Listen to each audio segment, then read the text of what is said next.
శివుడి కంటే గొప్ప దేవుడు ఉన్నాడా?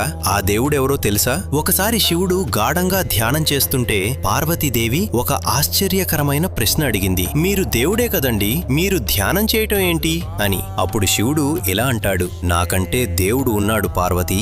అది విని పార్వతీదేవి ఆశ్చర్యంగా అడిగింది, ఎవరా దేవుడు?